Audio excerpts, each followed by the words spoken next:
비슷한 점만 보기 때문에 다른 점을 보지 않아요. 실제로 겉을 벗어나서 속으로 한층 한층 들어가다 보면 우리하고 다른 점이 굉장히 많아요. 그런데 한국인들이 가끔 당혹스럽게 생각하는 것은 비슷하다고 생각하는데 실제로 접해보니까 너무 다르거든요. 그래서 이제 여기에서 문화적 갈등이 생기기도 합니다. 자, 그러면 중국과 한국 사이에 어떤 다른 점이 있을까요? 중국인들의 생각과 한국인들 생각에 어떤 차이가 있을까요? 흔히 한국인들이 이렇게 생각합니다.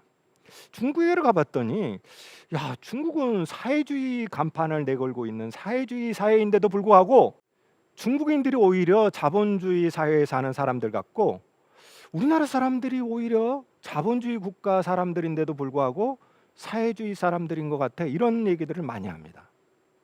왜 그럴까요? 중국인들 특유의 능력주의가 여기에 자리 잡고 있습니다. 중국인들은 이렇게 생각하는 겁니다. 능력이 다르면 다른 대우 받아야지. 능력이 다른데 왜 똑같은 대우를 받으려고 해?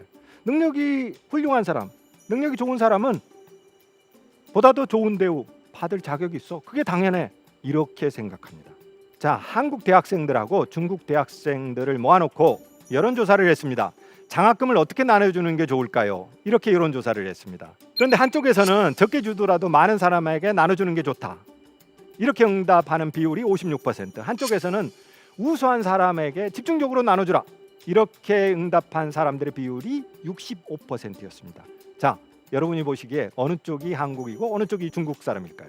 적게 주더라도 나눠주는 게 좋겠다라고 생각하는 사람들이 당연히 한국인이고, 소수의 우수한 사람, 능력 있는 사람들에게 집중적으로 주는 게 좋겠다라고 생각하는 사람들이 중국인입니다. 거의 반대입니다.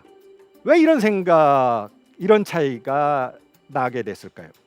사실 중국은요, 능력주의 사회의 원조입니다. 중국이 가만 보면요, 우리가 지금 우리 체제를 또는 전 세계적인 자본주의 시스템을 신자유주의다 이렇게 얘기를 하는데, 중국이 정말 뼛속까지 신자유주의적인 원리를 지니고 있는 사회입니다. 굉장히 능력주의 사회예요. 이 능력주의 사회의 원조, 그 국가가 바로 중국인데, 중국이 그러면 왜 그렇게 능력주의 사회로 바뀌었느냐? 굉장히 역사가 오래됩니다. 그 기원은 과거제 때문입니다. 과거제는 시험을 통해서 나라를 이끌어갈 정치인과 관료를 뽑는 제도입니다. 신분이 아니라 시험 성적, 그러니까 능력에 따라서 관료를 선발합니다. 그 사람들에게 나라를 맡깁니다. 능력주의입니다. 그런데 중국에서 이 과거제를 왜 도입했을까요? 귀족 특권을 없애기 위해서 그랬습니다. 귀족들이 자기 아버지, 할아버지가 어떤 관직을 맡으면 계속해서 세습을 하는 거예요. 그러니까 능력 없는 사람도 집안을 잘 만나서, 부모, 할아버지, 할머니를 잘 만나서 계속해서 고위관직에 나가는 겁니다. 이거는 안 되겠다. 그래서 능력제를 하자. 그래서 시험을 만들었습니다. 이거는 귀족제도, 이 특권층을 해체하고 황제의 권력을 강화시키려는 의도도 있었어요. 그래서 이제 수나라 때부터 과거제도가 도입되는 거죠. 이 과거제가 도입이 되니까 누가 반대했겠어요? 당연히 귀족들은 반대합니다. 자기 특권이 없어지잖아요. 권력층들이 다 반대할 수밖에 없죠.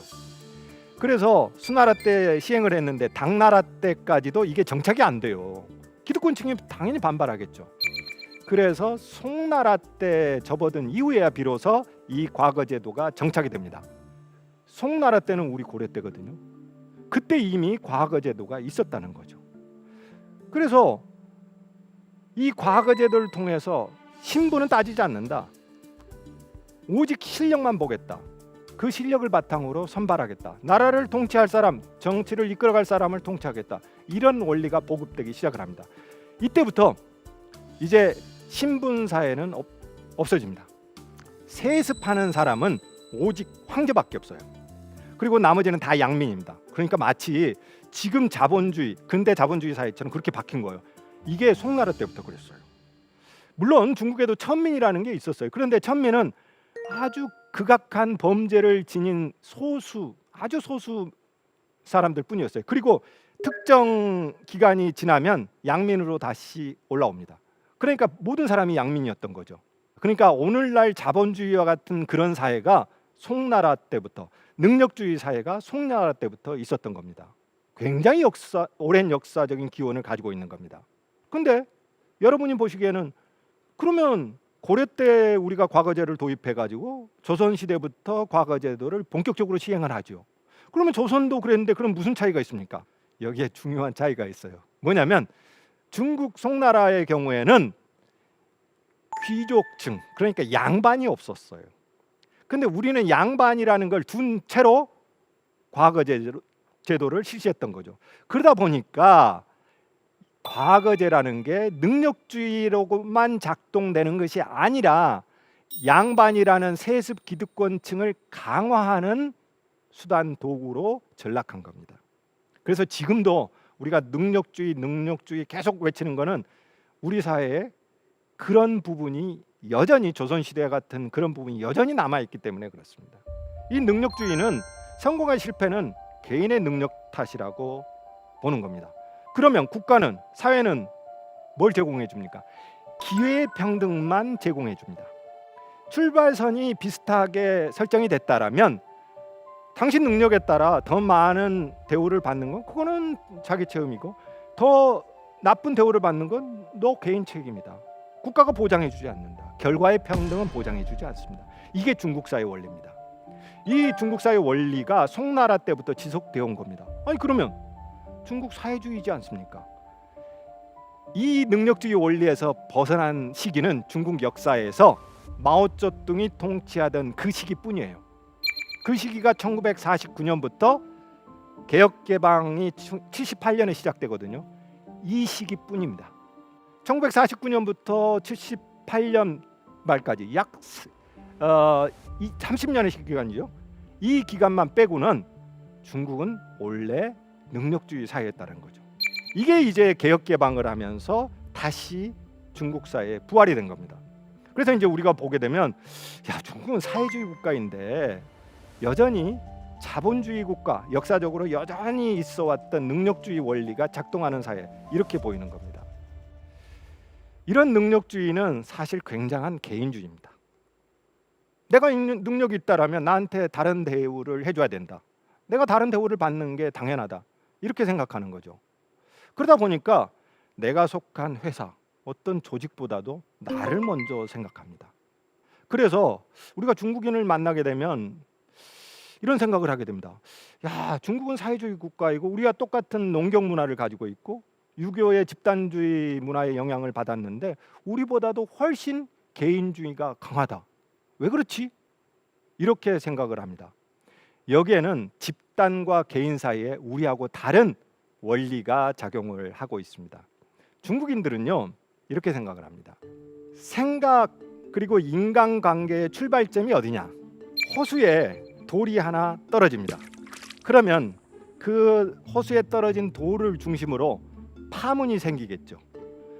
돌이 떨어진 그 자리에는 파문이 넓고 굵을 겁니다. 그리고 멀리 갈수록 옅어질 겁니다.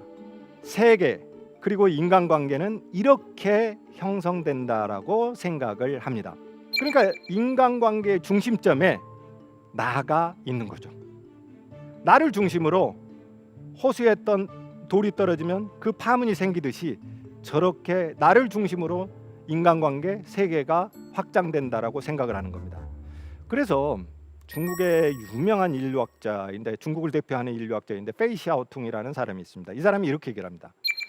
중국 전통 사회에서는 개인은 자기를 위해서 가족을 희생할 수 있고, 가족을 위해서는 당을 희생할 수 있고, 당을 위해서는 국가를 희생시킬 수 있고, 국가를 위해서는 천하를 희생시킬 수 있다. 이게 중국 사람들의 행동 원리라는 거예요.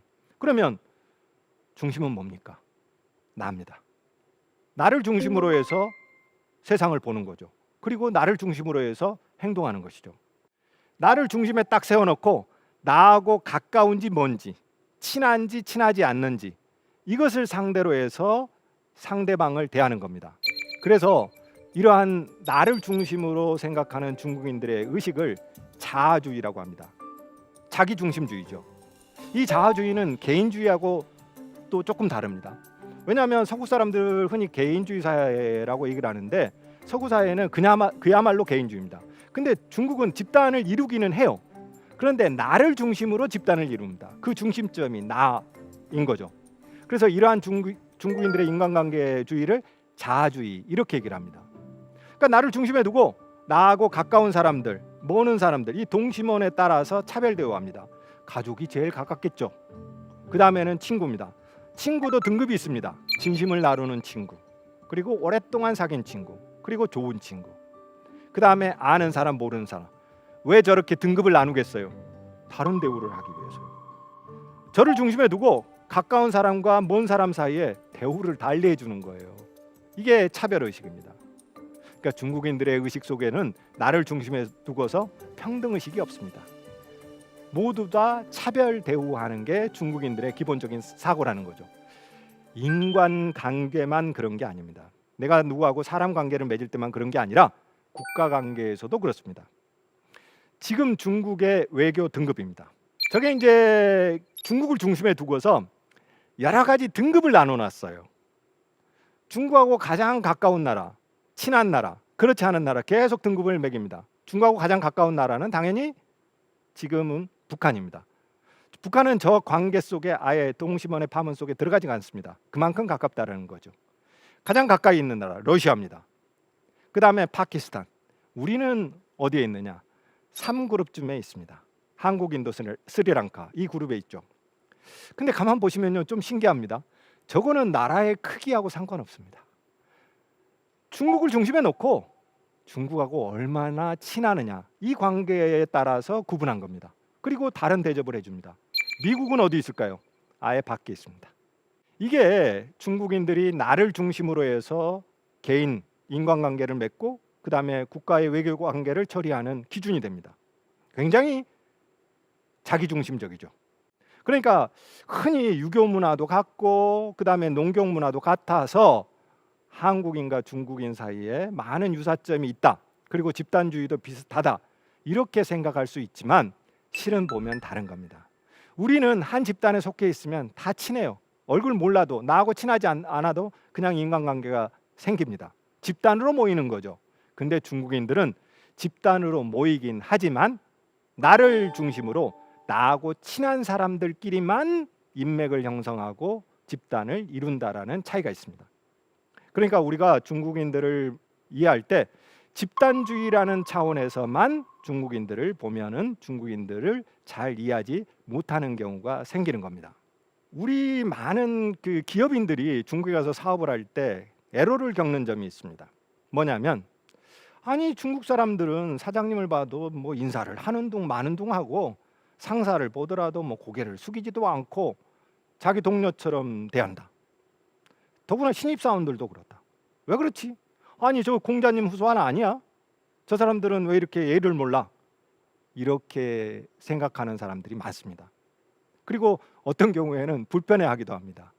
뭐 차 문도 열어주지 않고 그런 사례들이 이제 굉장히 많이 나오는 거죠. 왜 그럴까요? 사실 우리가 중국을 유교 국가라고 생각하지만 지금 중국에는 유교적인 애절과 문화가 일상생활에서는 거의 찾아보지 못할 정도로 많이 없어졌어요. 사실 우리는 아직도 유교적인 전통이 굉장히 많이 남아 있습니다. 그런데 중국과 우리가 똑같은 유교 국가지만 안을 이렇게 잘 들여다보면 유교의 원리가 달랐어요. 우리는 유교 중에서도 조선시대부터 주작을 받아들입니다. 그리고 조선시대의 건국 이념이 주작이었기 때문에 온 나라를 주작의 나라로 만듭니다. 그래서 사실 일반 사람들은 주작 필요 없잖아요. 과거 볼 일도 아니고 주작이 무슨 필요가 있겠어요. 그런데도 불구하고 주작의 원리에 따라서 제사도 지내고 일상생활을 영위합니다.